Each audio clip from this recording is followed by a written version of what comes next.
Muy buenos días, nuestro espíritu con el Padre Cosme Andrade Sánchez.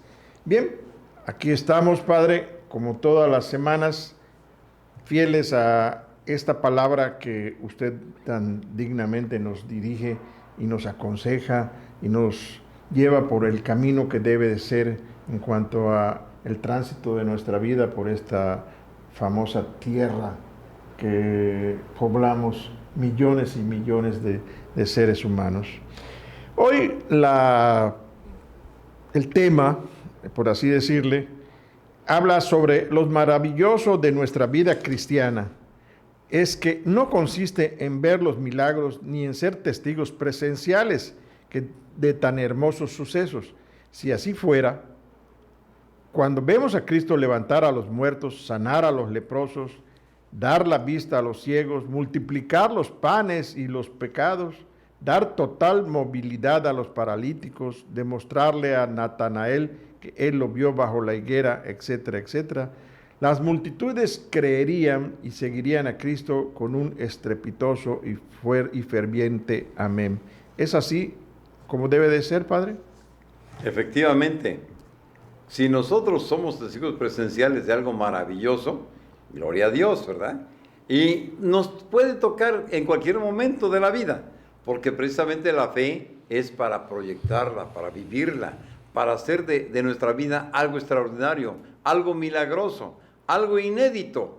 Porque si nuestra vida sigue sin pena ni gloria, ¿qué significa? Que nuestra fe no deja de ser una mera religiosidad, una vida de cumplimiento, una vida donde yo puedo ataviar de tantas cosas religiosas para que me distingan de los demás.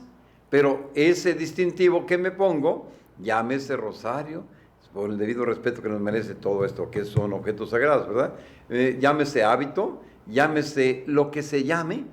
Miren, eso me va a hacer hasta una persona de doble moral, porque me hace vivir una religiosidad y un cumplimiento. Y hay que tener mucho cuidado, porque cuando se vive una vida religiosa, se presta mucho para vivir la vida de doble moral. La doble moral, ¿por qué? Porque queremos que con el mero hecho de cumplir, ya la hicimos, cuando es una soberana realidad. El hacerla es presenciarla. Cuando usted ya hizo de su vida, es porque presenció su vida con excelencia, la vio en turbulencia, sí, pero también la vio después de la turbulencia con esa paz soberana. Contempló su vida, que se fue puesta en movimiento, pero también salió usted vencedor, no salió derrotado. Cuando uno sale derrotado es porque la fe no ha funcionado, porque no la ha vivido en su máxima expresión. Vivir la fe es creer, es ver anticipadamente el éxito, es adelantarse al futuro, vernos vencedores, porque aunque estemos en lo más turbulento de la tentación, en lo más turbio de la turbulencia, ¿sí? Ya nos estamos visualizando vencedores, no estamos viéndonos como derrotados, no estamos pensando en ojalá y la libre, ojalá, no somos adoradores de Alá, nosotros somos cristianos, y un cristiano está convencido de que va a ser triunfador, y más que vencedor, ¿sí? Porque tiene la certeza de que quien lucha por él, dentro de él, es más poderoso que todo lo demás que está afuera. El que está dentro, que es el Señor, que ha hecho de tu cuerpo ese templo maravilloso, te está inspirando, te está iluminando, te está moviendo a que luches apasionadamente, que hagas de tu vida algo tan pasional, tan hermoso, que no tengas de qué arrepentirte. Porque cuando uno se entrega apasionadamente a la tentación para luchar contra ella, o qué sé yo, una actividad que me encanta hacer, la hago apasionadamente, es cuando yo me convierto en una persona de excelencia, porque me estoy excediendo en lo que pude haber hecho de una manera mesurada. Lo hice de manera desmesurada, me desmedí, me transformé en algo extraordinario. Eso es cuando somos testigos presenciales de la fe, eso es lo que presenciamos. La hermosura, la lindura del milagro.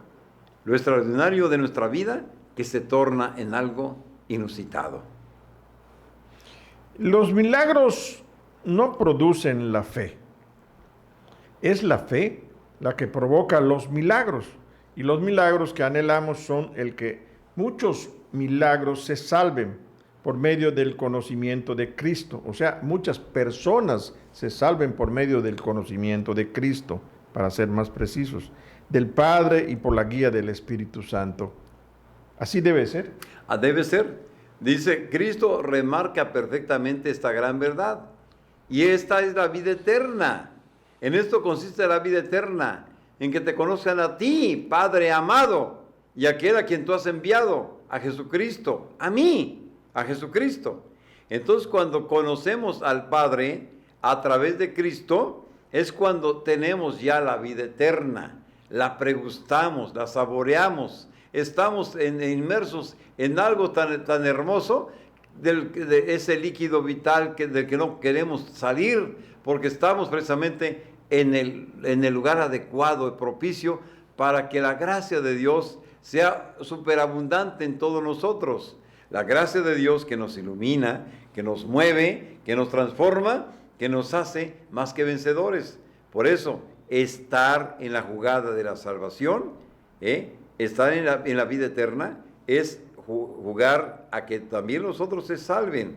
Jugar conjugando fuerzas, las fuerzas de los demás, lo extraordinario de los demás, para que todos al unísono logremos la salvación de muchos. Porque yo no me puedo salvar de manera personal si no ayudé a otros. ¿Dónde está el amar a Dios sobre todas las cosas? Si digo que amo a Dios, a quien no veo, y mi prójimo al que sí veo lo desprecio, no me preocupo por anunciarle el mensaje de salvación, estoy yo fallando. Estoy fallándome a mí mismo, a mi compromiso con Dios. Soy el heraldo del Evangelio. No voy a hablarle de filosofía, de matemáticas. Voy a hablarle del plan salvador que Dios tiene para con toda la humanidad. Y San Pablo me dice a mí, y te dice a ti, nos dice a todos los cristianos, ay de mí si no predicar el Evangelio. Ay de mí, porque predicar el Evangelio es precisamente hacer extensivo ese plan de salvación a muchos. Dios quiere utilizarte a ti, a mí, a todos, para que anunciemos ese mensaje divino que nos lleva a la plenitud, nos lleva al cumplimiento de aquello que Dios destinó que tú fueras. Cuando cumples con aquello que Dios puso en ti, es cuando tu vida tiene mucho sentido, significado, razón poderosa para existir, y tú amas la vida. Y cuando el Señor te llama, pues mira, te vas con esa sonrisa de los bienaventurados. ¿Por qué? Porque vida nada me debes, vida estamos en paz. Pero si yo le debo a la vida lo mucho que me dio, no me podré ir a la eternidad en esa paz de Dios, porque no cumplí con mi cometido, no cumplí con mi función, no cumplí con mi misión, la misión que Dios me encomendó, salvar a muchos. Porque cuánta gente que son amigos tuyos, míos, los veremos en la eternidad y nos van a reclamar por qué no fuimos valientes en predicarles el Evangelio, en enseñar al que no sabe, en dar de comer al hambriento. La gente tiene hambre de Dios, pero yo como sacerdote, en lugar de hablarles de Dios, me pongo a hablar de filosofía, les voy a hablar de teosofía, voy a hablarles de sincretismo, voy a hablarles de cualquier detalle ajeno a mi profesión. Entonces yo no estoy cumpliendo con mi verdadera misión. Padre, hay salvación porque Cristo nos muestra a su Padre y nos hace sus propios hermanos e hijos de su Padre. Conocer a Cristo es conocer al Padre y participar de la vida eterna desde el momento en que empezamos a conocer al Padre como nuestro Dios, verdadero y único, por medio del Evangelio de Cristo, porque nos abre los cielos y nos muestra, y nuestras oraciones se tornan poderosas, que los mismos ángeles se ponen al servicio de nuestra salvación integral. Así debe ser. Miren, nosotros escuchamos de Cristo en su Evangelio, como siempre hablaba de su Padre. Mi Padre trabaja hasta el día de hoy. Mi Padre, en la casa de mi Padre hay muchas mansiones. Mi Padre y yo somos una misma cosa. Los apóstoles lo oían hablar del Padre. Felipe se atreve y lo enfrenta y le dice: Señor, ya basta que nos hables de tu Padre, muéstranos a tu Padre y nos basta. Nos hablas mucho de tu Padre, pero no nos dices, no nos muestras a tu Padre, preséntanoslo. ¿Acaso no podemos conocerlo? Y el Señor le contesta: Felipe, Felipe, tanto tiempo que estoy con ustedes y no me conocen. El que me conoce a mí, quien me ve a mí, ha visto al Padre, porque el Padre está en mí y yo en el Padre. Es decir, yo me encarné, yo me hice hombre, Cristo, para que el hombre vea al mismo Dios invisible en este ser humano que se hace visible con la divinidad de Dios. No los crea a mi imagen y semejanza. Mi Padre y yo los creamos a mi imagen y semejanza. Pues esa semejanza que yo tengo es la semejanza del Padre Celestial. ¿Sí? Quien me ve a mí, ve al Padre. Entonces, cuando conocemos a Cristo en su Evangelio, conocemos a su Padre. Por eso, cuando oramos, no le decimos Cristo nuestro, decimos Padre nuestro, a su Padre Celestial, porque Él nos hizo hermanos en Él, hijos del Padre. Por eso, si Cristo nos da a su propio Padre como nuestro Padre, somos hermanos en Cristo. Cristo nos ha hermanado, nos ha adoptado como sus hermanos. Y como hermanos, herederos y coherederos de todo lo que el Señor tiene destinado para los bienaventurados. Herederos aquí y en la eternidad. Aquí, bienaventurados seremos si somos hijos de Dios. Pues los hijos de Dios ven a Dios. Los hijos, los de puro corazón, ven a Dios. Cuando hay pureza de corazón, vemos la mano de Dios fehacientemente en nosotros, en nuestras actividades, en nuestros hechos, nuestra profesión, nuestra actividad que tengamos, se ve allí la mano de Dios plausible. ¿Por qué? Porque todo lo que hacemos es diferente a lo que hacen los demás. No se parece a lo que hacen los demás. Tiene ese rasgo distintivo porque tiene ese rasgo divino. La parte divina se la imprimimos con la pasión, porque el que ama apasionadamente es hijo de Dios.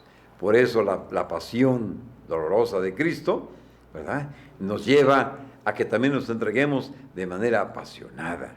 Cuando lo hacemos así, no nos duele nada, estamos felices, el dolor se elimina, porque lo que se vive es el momento, y se vive tan apasionadamente que no nos importa lo que nos digan, lo que tornen, lo que opinen de nosotros. Lo importante es lo que piensa el Padre Celestial de mí y de ti y de los que nos dedicamos a esta tarea de evangelizar.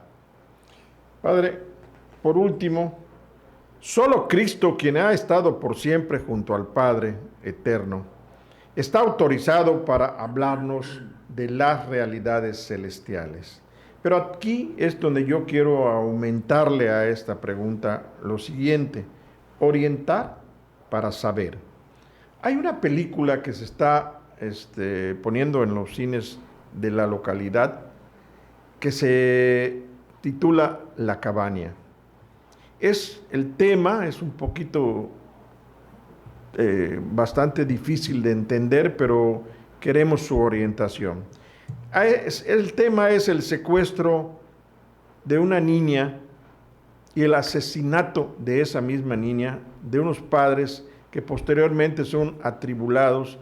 Pasa el tiempo y nunca saben exactamente por qué sucedió. El padre se siente desprotegido de Dios, pero en cierto momento ese mismo señor, ese padre de familia, recibe una cita para acudir a una cabaña. En ese lugar él asiste y se encuentra a una persona.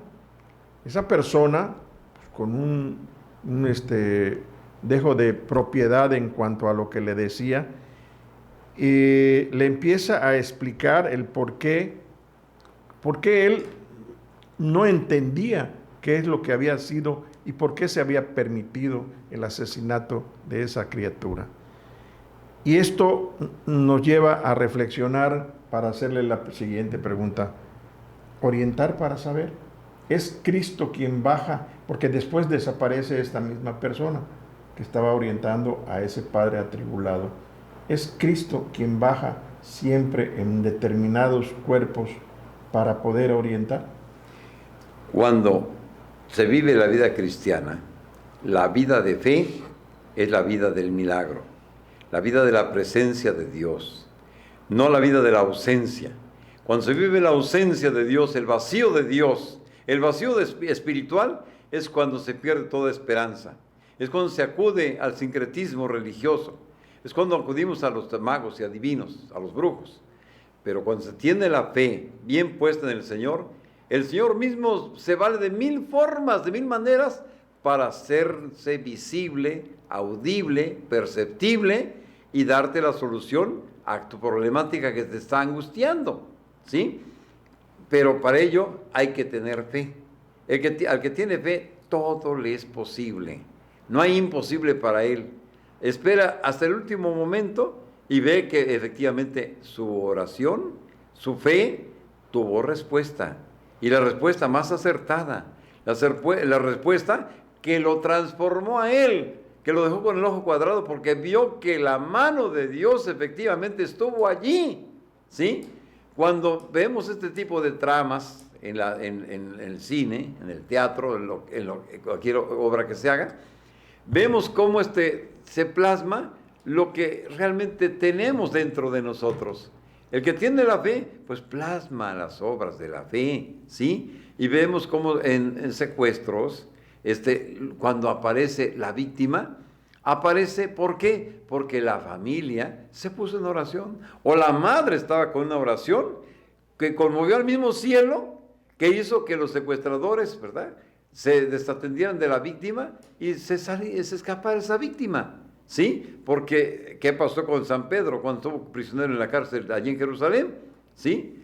Él estaba orando, la iglesia también estaba orando, y de momento vemos que se cayeron las cadenas de él, y salió por su propio pie, porque un ángel del Señor descendió, ¿sí? De lo invisible, actúa en lo visible. Ahí está la fe. La fe hace que suceda el milagro. El milagro es producto de la fe. Por eso tener fe es tener la capacidad de ver la mano de Dios en todos nuestros actos, en toda nuestra vida y sobre todo en las dificultades más y hasta ignominiosas. ¿Algún mensaje, padre, para terminar esta cita de hoy? ¿Cómo no? Vemos cómo en nuestro México, convulsionado por tantas cuestiones políticas, estamos viendo cómo los malos gobernantes que tenemos, estamos viendo al crimen organizado que hace de las suyas, la confabulación que hay entre autoridades y esta gente deshonesta, pues nos lleva a lo siguiente: si nuestro México retoma el camino de la fe, con la fe no va a quitar los malos hombres, van a desaparecer los malos hombres y van a aparecer la gente buena, noble, o por lo menos un México maduro que lo resiste todo, pero hace valer sus derechos, aquí y ante cortes internacionales. Hace que nuestra gente madure, reflexione y no sea una gente de hordas, sino una gente de convicciones, una gente que tiene carácter, que tiene nobleza, y con esa nobleza que le da el ser hijos de Dios, nos lleva a vencerlo todo, a superarlo todo y a poner a cada quien en su lugar. Pero para eso basta la fe, no la religiosidad. Con la religiosidad no conseguimos nada. Seguiremos siendo el mismo pueblo de ayer, sumiso, entregado. En cambio, cuando tenemos fe, nuestro pueblo aparece como de primer nivel, de primer orden, de primer mundo. Que Dios nos bendiga a todos. Muchas gracias, Padre. Y bueno, pues ustedes ya han escuchado todas estas pues palabras certeras en cuanto a la orientación que debemos de tener todos para tener verdadera fe en lo que creemos y en lo que debemos de hacer. Muchas gracias, Padre, y pues nos vemos la próxima semana aquí mismo. Primero Dios. Dios mediante. Adiós, Padre. Hasta luego.